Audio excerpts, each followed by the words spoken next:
wassalatu wassalamu ala asyrofil anbiya'i wal mursalin wa alihi wa sahbihi ajma'in, amma ba'du.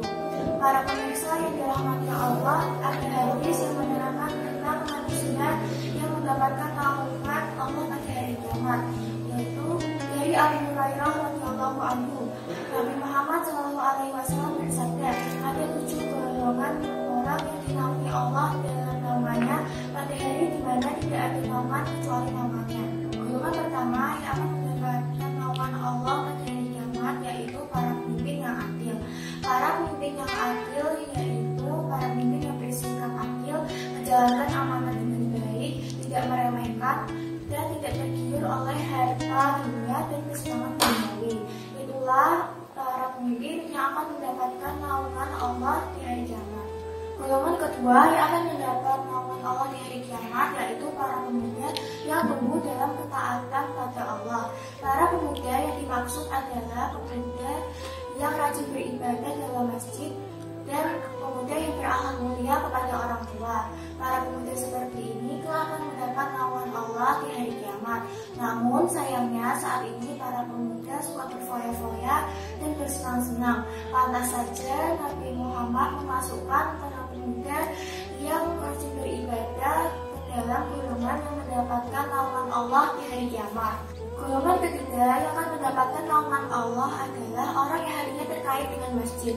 Orang yang harinya terkait dengan masjid adalah orang yang dalam keadaan super sibuk namun ia mengingat sholat berjamaah di masjid.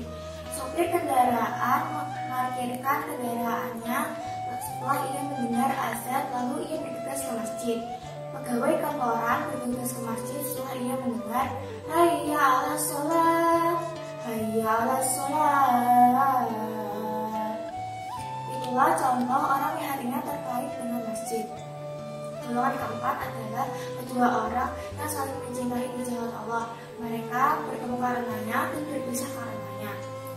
Yang dimaksud di sini adalah pertemanan di jalan Allah. Teman yang dipilih harus tertarik dengan kesalehannya, bukan dengan hartanya. Pertemanan ini dibangun oleh iman dan dipisahkan oleh maut. Golongan kelima yang akan mendapatkan naungan Allah adalah seorang laki-laki yang diajak berzina oleh seorang perempuan, lalu ia berkata, aku benar-benar takut kepada Allah. Golongan keenam yaitu orang yang bersedekah secara sembunyi-sembunyi, sehingga tangan kirinya tidak mengetahui apa yang diinfakkan tangan kanan. Yang dimaksud di sini adalah sedekah paling utama yaitu sedekah secara sembunyi-sembunyi.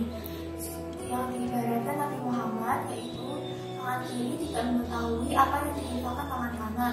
Yang dimaksud adalah keluarga dekat tidak mengetahui ketika kita sedang bersedekah. Bersedekah ada yang bisa dilakukan secara terang-terangan, yaitu sebagai contoh untuk orang lain. Ada pula sedekah yang dapat dilakukan secara terang-terangan, yaitu sedekah wajib. Golongan ketujuh adalah seorang yang rajin berzikir kepada Allah di tempat yang sepi, lalu ia meneteskan air mata. Maksudnya adalah orang yang rajin berzikir di tempat yang sepi, lalu ia meneteskan air mata karena takut kepada Allah. Dikatakan ia berzikir di tempat yang sepi untuk menghindari riya. Semoga kita termasuk di golongan orang yang mendapatkan naungan Allah di hari kiamat. Sekian kultum singkat dari saya. Wassalamualaikum warahmatullahi wabarakatuh.